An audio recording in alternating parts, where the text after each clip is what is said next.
Again guys, no, nagbabalik tayo guys. So ayan guys, umuwi tayo kasi umakit yung binti ko.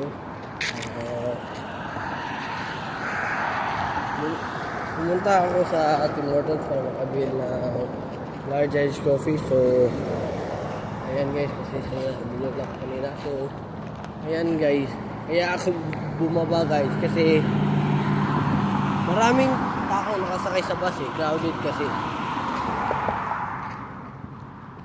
Hindi ako makaupo kasi maraming pasahero.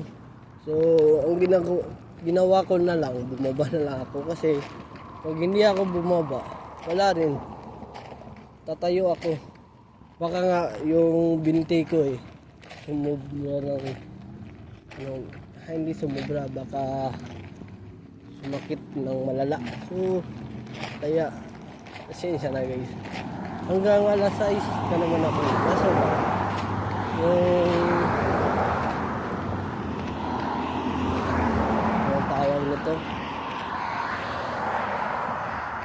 nasa baba siya ng binti.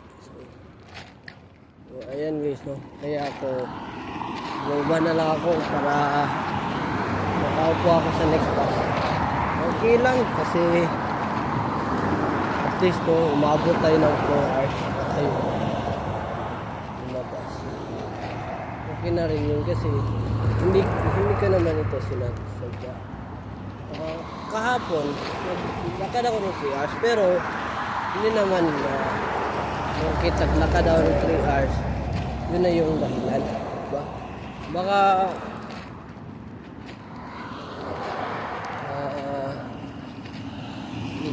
nung naglalakad ako na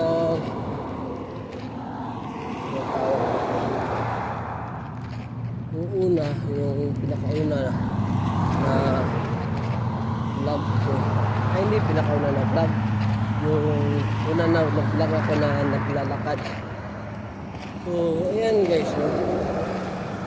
Kasi hindi naman yan katalab yung sakit kung bago ka pa lang naglakad dito sa Canada. May mga times talaga na saka lang epekto yung sakit pag matagal na. Diba? So sa Pilipinas naman guys, makit yung binti ko, kaso lang iba kasi yun. Yung nasa Pilipinas pa ako guys, araw-araw talaga ako naglalakad, kaya wala nang epekto sa akin yung sakit guys, no? So ayan guys, no?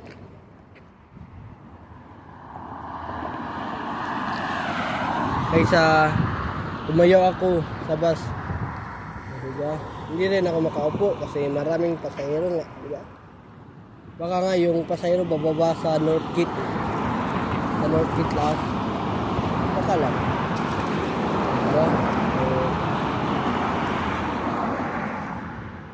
Yung iba bababa pero may sasakay ulit, diba?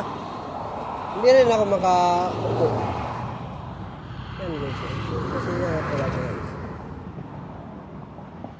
yung problema yung binti ko, sumasakit, nawawala, diba? Mabuti na umuwi ka na lang kapag ganyan yung sitwasyon, kasi hindi ako uuwi, baka yung kasunod yan hindi na sakit na kunti, lumala na, diba? So ngayon guys, upo ako para makarelax din yung dito lang ko. Ayan guys,